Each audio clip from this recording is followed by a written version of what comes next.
जी तो बिस्मिल्लाहिर्रहमानिर्रहीम। अस्सलामु अलैकुम dear students, your biology instructor professor doctor Ehsan Majeed. Welcome back to biology hub. That's my YouTube channel, that's your channel. आप यहाँ पे देख भी रहे हैं, that's is a very important channel, that is very for the NEET biology और any other channels. ठीक है, तो आज का हम लेक्चर की तरफ चलते हैं और लेक्चर बहुत इम्पोर्टेंट भी है। जी सबसे पहले हम एटीपी कैलकुलेशन देखने लगे। बहुत से बच्चों का कमेंट्स भी था कि सर हमें एटीपी कैलकुलेट करके बताएं कि एटीपी कितने होते हैं। ठीक है, अब सबसे पहले आप थोड़ा सा रिव्यू बैक ले लेते हैं, क्योंकि जल्दी जल्दी से कोई कॉन्सेप्ट रहता हो तो उसको हमने जल्दी जल्दी क्लियर करना है।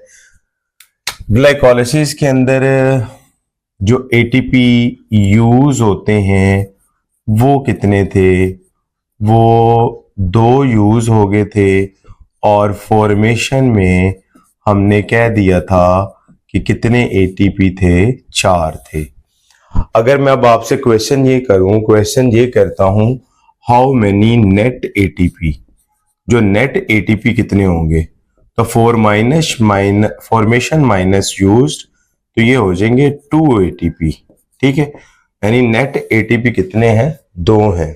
ठीक है, और check currency of the cell जिसे हम कहते हैं कि NADH से कितने मिलते हैं? तो बताएं जरा, शाबाश। 2 थे, एक NADH 3 देता है, तो 2 मल्टीप्लाई 3 ये हो जाएंगे 6 एटीपी। ऐसे ही है।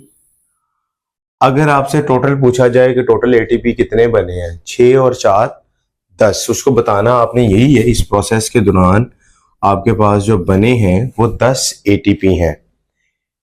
अच्छा जी, इसके बाद 6 और आपने ग्रोस एटीपी निकाल लेने हैं।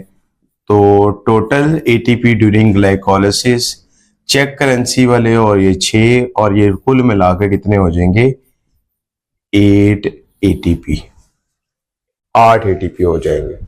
ठीक है, उम्मीद करता हूँ आपको इस चीज की समझ लगी होगी कि ग्लाइकोलाइसिस के अंदर अगर आपसे क्वेश्चन पूछा जाए कि ग्लाइकोलाइसिस के अंदर कितने एटीपी होते हैं।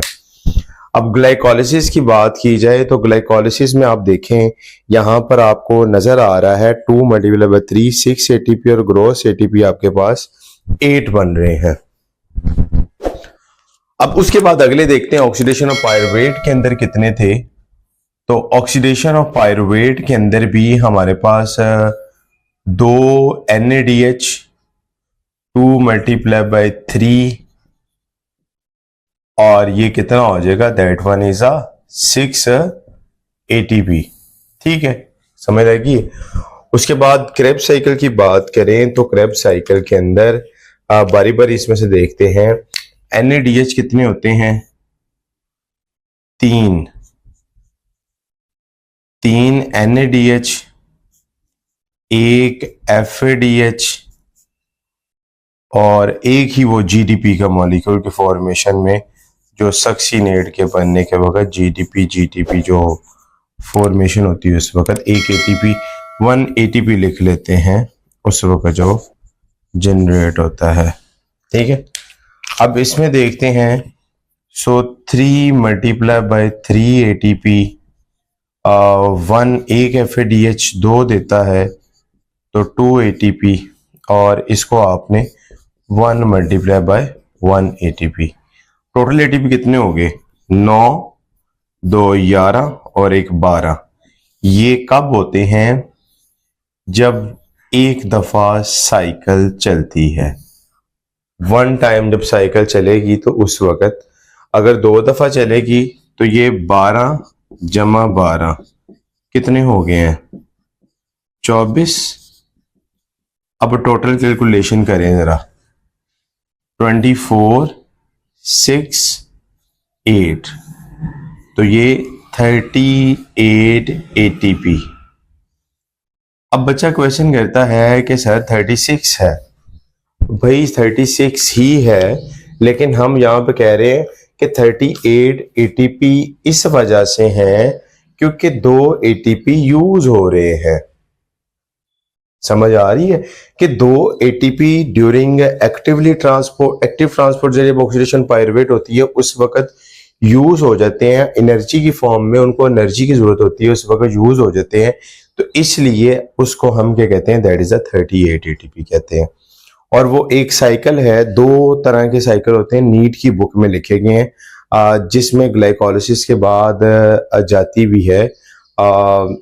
एक उसमें साइकिल का नाम है PAOA के नाम से है, लेकिन इसको हम इंशाल्लाह ताला नीट के लेक्चर में डिस्कस करेंगे, जो बच्चे नीट के हैं उनके साथ।